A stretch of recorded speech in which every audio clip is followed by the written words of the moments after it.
Let me take you back to a night out in Seminole County, Florida, January 16, 2023. Six friends packed into a Mercedes-Benz Sprinter van, just vibing, recording on Snapchat, not a care in the world. They had no idea they were about to be caught in the crossfire of a gang feud that had nothing to do with them. Princess Tolliver, just 31, a security aide from Tallahassee, was visiting for a concert. She was sweet, outgoing. Her grandmother called her lovable. In a split second, her life was cut short in a hail of bullets meant for someone else. So what happened? Investigators realized quickly this wasn't random. The van was targeted in a drive-by shooting. But the real target? Rapper Jack Boy. The shooters thought he was inside. He wasn't.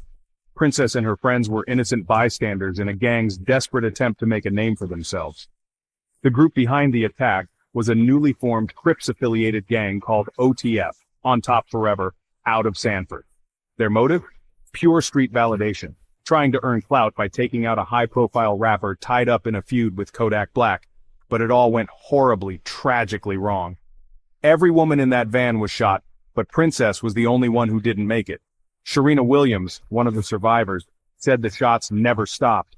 She didn't even realize she'd been hit until they made it to the hospital. The investigation was massive. Over 120 search warrants, a year of work, and it finally paid off. 14 suspects linked to OTF were arrested.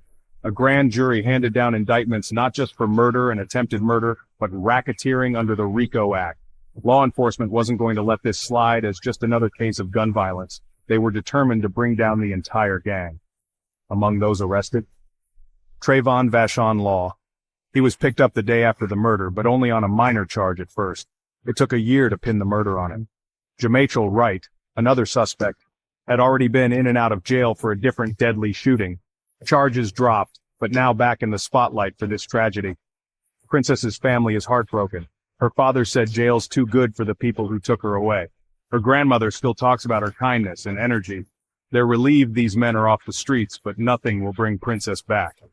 This was a case of mistaken identity with devastating consequences. A young woman lost her life because a gang wanted respect, and a feud spiraled out of control.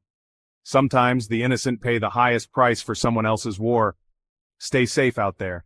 And remember, violence leaves scars that last generations.